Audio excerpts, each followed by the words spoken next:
এবারে যে তত্ত্বাবধায়ক বা অন্তর্বর্তীকালীন সরকার গঠন হয়েছে সেখানে কিন্তু অনেক রকমের হিসেব নিকেশ করে সদস্য নেওয়া হয়েছে। আমরা শুরুর দিকে আপনার নাম শুনেছিলাম, তো আপনার কাজ যেহেতু দেখলো সরকার এবং দেশের মানুষ, এই মুহূর্তে যদি দুর্যোগকালীন অন্য কোনো কিছু মোকাবেলার জন্য আপনাকে সরকারের উপদেষ্টা করার প্রস্তাব দেওয়া হয়, সেক্ষেত্রে আপনার জবাব কী হবে? দেখুন, ইতোমধ্যে আমাকে যখন প্রস্তাব দেওয়া হয়েছে আমি কিন্তু বলেছি যে দেশে আলহামদুলিল্লাহ অনেক যোগ্য মানুষ আছে। আমার মনে হয় না যে দেশে কোনো সেক্টরে আমার চাইতে যোগ্য মানুষের অভাব আছে, যার কারণে আমি বিনয়ের সাথে বলতে চাই যে যারা যেই কাজের জন্য যোগ্য তাদেরকে সেখানে বসালেই দেশ এগিয়ে যাবে ইনশাল্লাহ। আমাকে রাষ্ট্র যদি কোনো কাজের জন্য প্রয়োজন মনে করে যেটা আসলে আমার করার মতো কাজ, আমি ডেফিনেটলি সেখানে রাষ্ট্রকে সহযোগিতা করতে প্রস্তুত।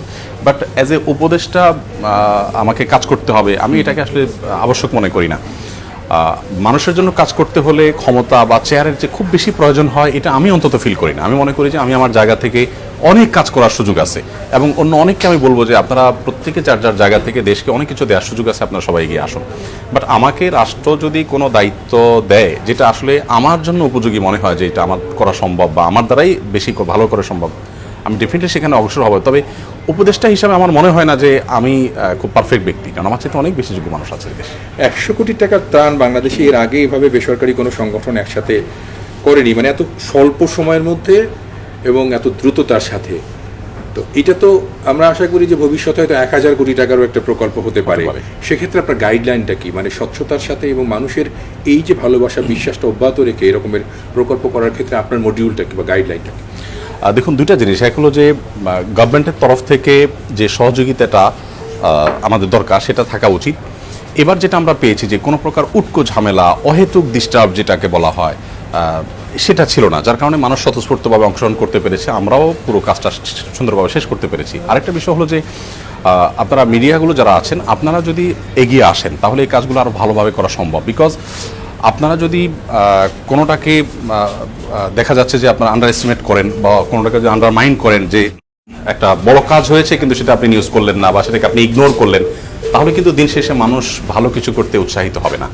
আমার মনে হয় যে বেসরকারি উদ্যোগে এদেশে অনেক কিছু করা সম্ভব। এই সম্ভাবনার একটা বড় কারণ হলো যে আমরা জানি যে সরকারি প্রতিষ্ঠানগুলোর প্রতি নানা কারণে মানুষের কিন্তু আস্থা উঠে গেছে। আমি একটা উপমা যদি আপনাকে দিই, সরকারি যে জাকাত তহবিল আছে, এই জাকাত তহবিল আমরা মিডিয়ার মারফত জানতে পারি যে খুব অল্প পরিমাণ টাকা উঠে। এখন আমার কথা হলো যে সারা দেশে মেজরিটি মানুষ যেখানে মুসলমান, প্রায় সবাই যারা জাকাত যাদের উপর আসে তারা সবাই প্রায় কম বেশি জাকাত দেওয়ার চেষ্টা করে, কিন্তু গভর্নমেন্টের ফান্ডে জাকাত কেন জমা হচ্ছে না? অথচ বেসরকারি খাতে, শুধু আমাদের কেন, মাদ্রাসাগুলোতে প্রচুর পরিমাণ মানুষ জাকাত দিচ্ছে। এখানে আস্থার সংকট আছে। আস্থার সংকটটা যতদিন দূর করা না যাবে ততদিন পর্যন্ত সরকারি প্রতিষ্ঠানগুলো থেকে মানুষ মানে সেরকম সেবা পাবে সে আশায় মানুষ ডোনেশন করবে না। তো এখন যে নতুন বাংলাদেশে নতুন করে আমরা স্বপ্ন দেখছি, আমার মনে হয় যে আমরা সেই সুযোগটা পাবো, বাংলাদেশ হয়তো সেদিকে যাবে ইনশাআল্লাহ, সেই স্বপ্ন তো আমরা দেখছি। আর এমনিতে আসুনা ফাউন্ডেশন সহ বেসরকারি প্রতিষ্ঠানগুলো আপনি যেমনটি বলেছেন 1000 কোটি টাকার প্রজেক্ট নিয়ে কাজ করতে পারে, এই সম্ভাবনা যে খুব জোরালো আছে সেটা কিন্তু এইবারের বন্যা থেকে আমরা শিখেছি এবং জেনেছি। সো আমার মনে হয় সরকারের জায়গা থেকে সহযোগিতা প্রয়োজন, মিডিয়ার ভাইদের সহযোগিতা প্রয়োজন। সবাই যদি সবার থেকে সহযোগিতা থাকে এবং আমাদের ট্রান্সপারেন্সি নিশ্চিত করবার যতগুলো ওয়ে আছে যদি সেটা সবগুলো খুলে দেওয়া হয় এবং আমাদেরকে বাধ্য করা হয় তোমরা তোমাদের সততা নিশ্চিত করো, জবাবদিহিতা নিশ্চিত করো, আমার মনে হয় যে প্রতিষ্ঠান, আমরা শুধু নয়, প্রত্যেকটা প্রতিষ্ঠান এগিয়ে আসা উচিত এ ব্যাপারে। আসুনা ফাউন্ডেশন শুরু থেকে এ পর্যন্ত প্রতিটা টাকার হিসাব আলাদা করে দিয়ে দেয়, একদম পাবলিকলি ওপেন প্ল্যাটফর্মে, সোশ্যাল মিডিয়াতে আমরা প্রচার করি আমাদের ডাল কত টাকার কত পয়সা কিনেছি, কোন ব্র্যান্ডের কি। তো এইটা যদি আমরা করতে পারি আমার মনে হয় যে হয়তোবা দিন শেষে খুব ভালো একটা জায়গায় আমরা যেতে পারবো, কারণ এদেশে মানুষ কল্যাণকামিতার ব্যাপারে খুবই ঐক্যবদ্ধ। প্রয়োজন শুধুমাত্র তাদের কাজের সে পরিবেশ দেওয়া এবং যোগ্য নেতৃত্ব দেওয়া এবং ট্রান্সপারেন্সি নিশ্চিত। এবং এই যে ত্রাণ চুরি, গম চুরি, চাল চুরির যে অভিজ্ঞতা বাংলাদেশে, সেটা কি দূর হবে বলে মনে করছেন আপনি?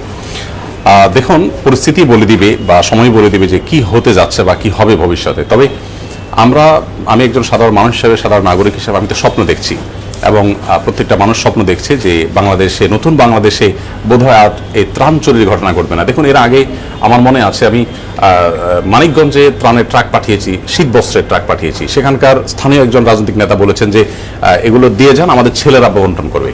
আমি বললাম যে ট্রাক ফেরত নিয়ে আসো, আমরা ওখানে মাল দেবো না। তো এবার এরকম কোনো পরিস্থিতি আমাদের পড়তে হয়নি। আমার তো স্বপ্ন দেখতে কোনো অসুবিধা নেই যে আমরা নতুন বাংলাদেশে আর কোনো চাঁদাবাজি আমাদেরকে দেখতে হবে না, আর কোনো কল্যাণ কাজ করতে গেলে কেউ বাধা দিবে, কেউ এসে মাল ছিনিয়ে নিয়ে যাবে, এই পরিস্থিতি আর হবে না। আমার মনে হয় সেদিকে বাংলাদেশ আর যাবে না, কারণ বাংলাদেশের মানুষ এখন ঐক্যবদ্ধ এবং প্রত্যেকটা মানুষ এই দুঃসহ পরিস্থিতি থেকে মুক্তি চায়, মুক্তিগামী মানুষ, তারা ঐক্যবদ্ধ যেহেতু হয়েছে, আমার বিশ্বাস আল্লাহ তাআলা আমাদের প্রতি অনুগ্রহ করবেন। এবং এটাও তো মানুষের সেবা করাও তো এক ধরনের ইবাদত, এবং এই যে মানুষের ভালোবাসা আপনারা পেলেন বা অসহায় দুর্গত মানুষের পাশে আরেকজন মমতা নিয়ে দাঁড়ালো, তারা তো নিশ্চয়ই আল্লাহর ওই রকম একটা করুণা পাবেন। অফকোর্স, সম্পর্কে দেখুন, ইসলাম আমাদেরকে সবসময় মানুষের সেবা করতে বলে। নবী করিম সাল্লাল্লাহু আলাইহি ওয়াসাল্লাম বলেছেন, আহাব্বুন নাসি ইলাল্লাহি আনফাউহুম লিন-নাস, আল্লাহর কাছে সবচেয়ে প্রিয় মানুষটা হলো সে যে সবচেয়ে বেশি পরোপকারী হয়, অর্থাৎ যে মানুষের কল্যাণ যত বেশি করবে সে আল্লাহর কাছে তত প্রিয় বান্দা হতে পারে। সো একজন মুসলিম হিসাবে আমাদেরকে প্রত্যেককে কল্যাণকামিতার পথে অগ্রসর হতে হবে। আমরা যদি, আমি শুরু থেকেই বলেছি যে আমরা তখন 50 বা 60 লাখ মানুষ এফেক্টেড ছিল, আমি বলেছি 50-60 লাখ বন্যা দুর্গত মানুষের জন্য 18 কোটি মানুষের 36 কোটি হাত যদি বেড়ে যায়, তাহলে 50-60 লাখ মানুষকে উদ্ধার করা কোনো ব্যাপার না। আলহামদুলিল্লাহ সেটা হয়েছে। আমার মনে হয় যে সেটা সামনে আরো ভালোভাবে হবে, এবং অ্যাজ এ মুসলিম আমরা প্রত্যেকে যার যার জায়গা থেকে ধর্ম, বর্ণ, দল, মত নির্বিশেষে প্রত্যেকটা মানুষের কল্যাণে, শুধু মানুষ নয়, প্রাণীর কল্যাণে এবং আমাদের জীব বৈচিত্র্যের কল্যাণে আমরা কাজ করব। আমরা কিন্তু এবার প্রচুর পরিমাণে গোখাদ্য দিয়েছি, আমরা এর আগেও গোখাদ্য দিয়েছি, কিন্তু এবার আমরা 67 মেট্রিক টন অর্থাৎ 5টা ট্রাক বোঝাই করে আমরা কিন্তু গোখাদ্য দিয়েছি। সো মানুষ তো বটেই, ধর্ম বর্ণ নির্বিশেষে পশু পাখির জন্য আমাদের কাজ করতে হবে, এবং এই কাজের মাধ্যমেই কিন্তু আমরা আল্লাহকে অনেক বেশি সন্তুষ্ট করতে পারবো। এবং সেই জায়গায় বলছি যে একসময় আপনাদের সংগঠন বা আপনাদের কর্মকাণ্ড এক ধরনের নাকশিট কেন একটা ভাবে পরিণত ছিল, বিশেষ করে গণমাধ্যম তো বটেই, আমাদের ইয়াং জেনারেশনের কাছে আপনারা একটা অন্যরকম দৃষ্টিভঙ্গির ব্যাপার ছিলেন। পরিবর্তিত পরিস্থিতি এবং ত্রাণ তৎপরতার কারণে সেটা কিন্তু দূর হয়ে গেছে এবং জাগরণ তৈরি হয়েছে। সেই জায়গায় বৈষম্য কিন্তু এখনো আছে বলতে আমি বলছি যে সমাজে বৈষম্য দূর হওয়ার একটা আবহ তৈরি হয়েছে, বাট এখনো পর্যন্ত আমার মনে হয় না যে দাড়ি টুপি বা হিজাব পরলে একজন মানুষ সব জায়গায় মানে সহজে যে এন্টিটি পাবেন, আমার মনে হয় এখনো সেটা তৈরি হয়নি। তবে শুরুটা যেহেতু হয়েছে, আমার মনে হয় সেদিকে বাংলাদেশ যাবে, অর্থাৎ বৈষম্য সবার ক্ষেত্রে বৈষম্য দূর হয়ে যাবে। আপনি দেখেছেন যে শিক্ষা প্রতিষ্ঠানে শুধুমাত্র দাড়ি টুপি থাকার কারণেই নাজেহাল হতে হয়েছে, তাকে নানান এজেন্সি তুলে নিয়ে গিয়েছে, এবং শুধু হিজাব থাকার কারণে তাকে পরীক্ষা দিতে দেওয়া হয়নি, এগুলো ওপেন সিক্রেট একেবারে ছিল।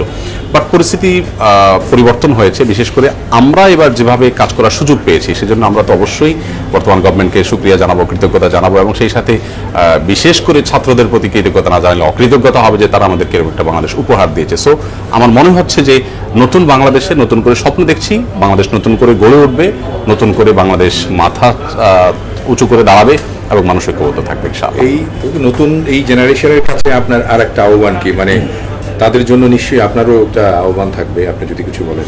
আমি বলতে চাই তরুণদেরকে যে তরুণরা তাদের যে আত্মবিশ্বাস আছে সেটাকে কাজে লাগাবে। আপনি নিজেও তরুণ।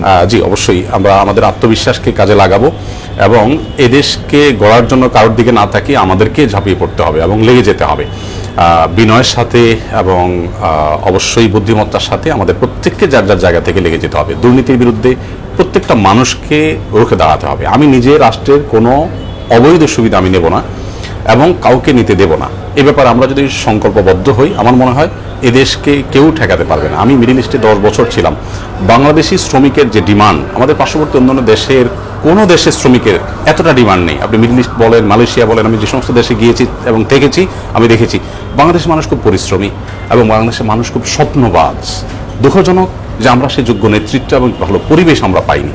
দেশি পরিবেশ পাওয়া যায়, অনেক কিছু করা সম্ভব। এখন তরুণদেরকে আমি বলবো, তারা যদি সেই পরিবেশটা নিশ্চিত করে যে মানুষ স্বাধীনভাবে সবকিছু করতে পারবে, মানুষকে কেউ হয়রানির শিকার করবে না, কেউ চাঁদাবাজি মাস্তানি করতে আসবে না, তাহলে ইনশাআল্লাহ আমার মনে হয় যে নতুন বাংলাদেশ গড়ে তোলা অনেক বেশি সহজ হবে। তরুণদেরকে জাগতে হবে, জাগাতে হবে এবং এই অপশাসন এবং দুর্নীতির বিরুদ্ধে প্রত্যেককে সংগ্রাম করতে হবে। ভালোর সাথে আসলে আমরা সবাই থাকি এবং দেশটা ভালো হোক, এটাই তো আসলে আমাদের আমরাও চাই যে এই দেশের যে তরুণরা প্রত্যাশা করছে সেটা সফল হোক। আপনাকে অনেক ধন্যবাদ, ভালো থাকবেন, আবারও কথা হবে। হ্যাঁ, ইনশাআল্লাহ।